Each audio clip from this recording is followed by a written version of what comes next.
Ma'asyiral muslimin rahimakumullah. Dalam kitab Sahih Bukhari hadis nomor 511 dan juga diriwayatkan oleh Imam Ahmad, lalu juga diriwayatkan oleh Imam Muslim dalam kitab Al-Adab, dan juga ada dalam keterangan kitab Al-I'lam fima waroda fi birril walidaini wasilatil arham, terkait dengan cerita hadis ketika Rasul menyampaikan ada 3 orang bayi yang bisa berbicara. Dari Abu Hurairah radhiyallahu an, ia berkata Rasulullah shallallahu alaihi wasallam bersabda, tidak ada yang bisa berbicara ketika masih dalam buayan atau bayi kecuali 3 orang. Yang pertama adalah Nabi Isa bin Maryam. Nabi Isa, beliau punya mukjizat, waktu kecil beliau ini bisa berbicara. Ini ceritanya langsung saya ceritakan dari Quran surah Maryam.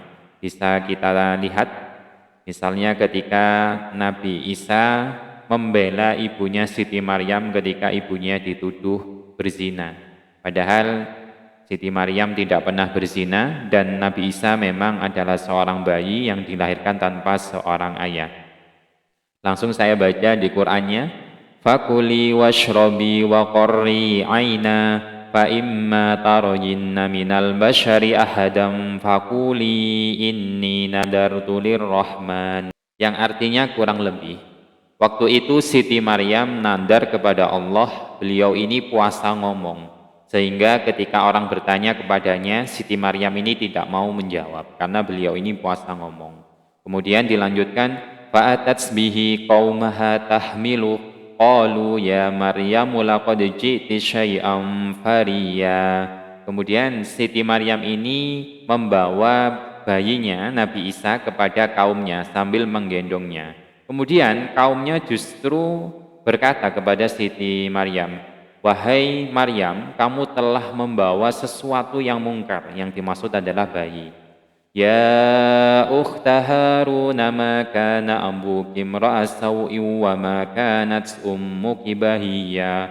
Waktu itu Siti Maryam ini dihina, bahkan diejek. Bahkan kata kaumnya, wahai saudaranya Harun, ayahmu ini bukan seseorang yang jelek. Bahkan ibumu ini bukan seorang pelacur, tapi kenapa kamu jadi pelacur? Ini dihina Siti Maryam. Fa'asyarat ilaih qalu kaifa nukallimu man kana fil mahdi sobiyya. Kemudian ketika Siti Maryam ini dihina, dijelek-jelekkan oleh kaumnya, Siti Maryam tidak menjawab karena Siti Maryam ini nadartu lirrahmani sauma. Siti Maryam ini puasa ngomong. Akhirnya Siti Maryam ini menunjuk Nabi Isa yang sedang digendong. Nah, akhirnya kaumnya justru malah menghina lagi. Qalu kaifa nukallimu man kana fil mahdi sobiyya. Lah, kamu ini gila. Bagaimana saya bisa berbicara dengan bayi yang masih digendong? Tapi ternyata ma'asyiral muslimin, ini salah satu mukjizatnya Nabi Isa. Akhirnya ketika mendengar ibunya dihina, dicaci maki habis-habisan oleh Bani Israel, akhirnya Nabi Isa yang masih bayi enggak terima. Kemudian mukjizat Allah, beliau bisa berbicara. Qala inni abdullah ataniyal kitaba wa ja'alani nabiyya wa ja'alani mubarakan aynama kun wa awsani bis salati waz zakati ma dumtu hayya wa barram bi walidati wa lam yaj'alni jabbaran syaqiyya wassalamu alayya yawma wulidtu wa yawma amutu wa yawma ub'atsu hayya. Nah, ini perkataannya Nabiullah Isa alaihissalam. Beliau berkata, aku ini hamba Allah. Allah memberikan aku ini kitab dan Allah menjadikan aku seorang nabi. Dan Allah menjadikan aku dibarokai dimanapun aku berada. Kemudian Allah mewasiatkan kepadaku untuk sholat, zakat selama aku masih hidup. Kemudian Allah juga memerintahkan aku untuk berbakti kepada orang tuaku dan tidak menjadikan aku sebagai orang yang sombong atau orang yang celaka. Wassalamu alayya yauma wulidtu, dan kesejahteraan atasku pada hari aku dilahirkan, wa yauma amutu, dan ketika aku mati dan ketika aku dibangkitkan. Nah, itu cerita Siti Maryam dengan Nabi Isa, di mana bayi pertama adalah Nabi Isa alaihissalam disebutkan dalam Quran surah Maryam. Lalu bayi yang kedua, beliau Rasulullah bersabda, yang kedua adalah bayi di zaman Juret, yakni dulu di kalangan Bani Israel terdapat seorang laki-laki ahli ibadah yang biasa dipanggil dengan nama Juret. Ia membangun sebuah tempat ibadah dan melakukan ibadah di dalamnya. Beliau bersabda, orang-orang Bani Israel menyebut-nyebut tentang ketekunan ibadah Juret. Sehingga berkatalah seorang pelacur dari mereka, jika kalian menghendaki, aku akan memberinya ujian. Mereka berkata, kami menghendakinya.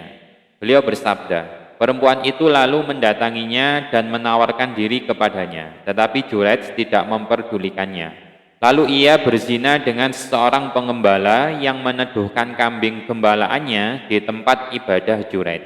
Akhirnya ia pun hamil dan melahirkan seorang bayi. Orang-orang bertanya, hasil perbuatan siapa? Ia menjawab, si pelacur tadi menjawab, ini anaknya Juret.